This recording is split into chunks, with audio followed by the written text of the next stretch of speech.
The most destructive fire in Colorado history. More than 1,000 homes gone. And 700 miles away, weeks earlier, flames and smoke provided an unexpected backdrop to Christmas decorations as fire tore through the town of Denton, Montana. Those anomalous events keep adding up and adding up and adding up to where eventually anomalies are no longer anomalies. Sean Borgen is a superintendent of the Flathead Hotshots, one of the country's most skilled firefighting teams. There will be 40 people here. Signs of Smokey Bear hang in the Flathead Hotshots' northwest Montana home, a Quonset hut built in the 1940s, the same era the iconic Bears slogan was introduced. Only you can prevent forest fires.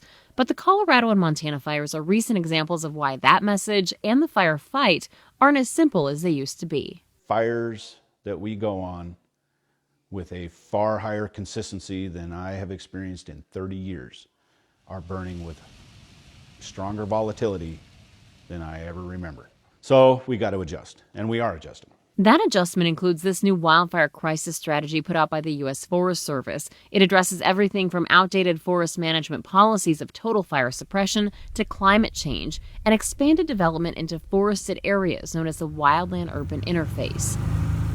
The plan of attack includes ramping up prescribed burns and vegetation thinning efforts 4 times what's currently being done. It also means increasing workforce capacity. Hotshot crews like Borgen's will go from 20 to 25, and they're transitioning, so 80% of the crew will now be on year-round instead of mostly seasonal. Unfortunately, with the strong effect that climate change is having on this is going to get worse. We're going to have more fire on the landscape in surprising places that we have to deal with. So how did we get here? Past management strategies, for one. The Forest Service says wildland fires typically burned cool and low to the ground, and Native Americans in the northern Rockies used prescribed burns to keep trees widely spaced. A 1911 federal policy put a halt to using ground fires for thinning, and the Forest Service adopted a full suppression strategy in the 1930s. For 100 years, we suppressed fire. And when it got out of hand, it was a once in a rare event. And so we learned to treat it that way, and many of us grew up treating it that way. And we're not going to get away with that for much longer. Husband and wife researchers Alex and Libby Metcalf were just 2 authors of a 2019 publication that advocated many of the bullet points in the new plan.